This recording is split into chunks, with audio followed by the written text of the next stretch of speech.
বাংলাদেশ নিয়ে উদ্বিগ্ন মমতা, শান্তি বজায় রাখার আহ্বান। বাংলাদেশের পরিস্থিতি নিয়ে উদ্বিগ্ন মুখ্যমন্ত্রী মমতা বন্দ্যোপাধ্যায়। রাজ্যের প্রশাসনিক প্রধানের আর্জি, সবাইকে শান্ত থাকতে অনুরোধ করছি। বিষয়টা ভারত সরকারের অধীনে, ওরা যা সিদ্ধান্ত নেবে আমরা মেনে চলব। সোশ্যাল মিডিয়ায় পোস্টের ক্ষেত্রে বিজেপি নেতৃত্বকেও সতর্ক থাকতে পরামর্শ দিলেন তিনি। উত্তপ্ত বাংলাদেশ, পদত্যাগ করে দেশ ছেড়েছেন মুজিবে কন্যা শেখ হাসিনা। একদিকে ঢাকার রাস্তায় স্বাধীনতার বিজয় উল্লাস, অন্যদিকে হাতুড়ি দিয়ে ভাঙা হচ্ছে বঙ্গবন্ধু মুজিবুর রহমানের মূর্তি। এমন পরিস্থিতিতে পশ্চিমবঙ্গের মানুষকে শান্ত এবং সতর্ক থাকার পরামর্শ দিলেন মুখ্যমন্ত্রী।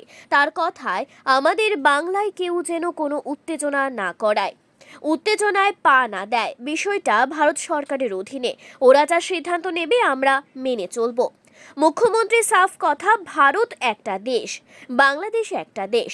পড়শি রাজ্য দেশে যাই হোক তা পাশের রাজ্য বা দেশে পড়েই, সেক্ষেত্রে শান্ত থাকতে হবে।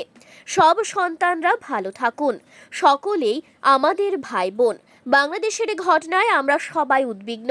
দুই দেশের পরিস্থিতি স্বাভাবিক রাখাই আমাদের মূল লক্ষ্য হোক, শান্তি রক্ষা করা হোক। তিনি আরও বলেন, বাংলাদেশে এখন যে পরিস্থিতি চলছে তা বর্তমান বাংলাদেশ সরকার এবং ভারত সরকারের দেখে নেবে। কেন্দ্রীয় সরকার যেভাবে বলবে আমরা সেভাবেই কাজ করব। নিজের দল এবং বিরোধী দল সহ রাজ্যবাসীকে সতর্ক করে মুখ্যমন্ত্রীর বার্তা। সমস্ত রাজনৈতিক নেতা এবং সকল জনগণকে অনুরোধ করছি, দয়া করে এমন কিছু পোস্ট করবেন না যাতে এখানকার সাম্প্রদায়িক সম্প্রীতি নষ্ট হয়। বিজেপি নেতাদেরও বলছি, এমন কিছু পোস্ট করবেন না। অনেক বিজেপি নেতা এর মধ্যেই পোস্ট করেছেন। আমি বলবো, হিংসা বা প্ররোচনা ছাড়াবেন না কেউ। Bureau report, Tripura Bangla news.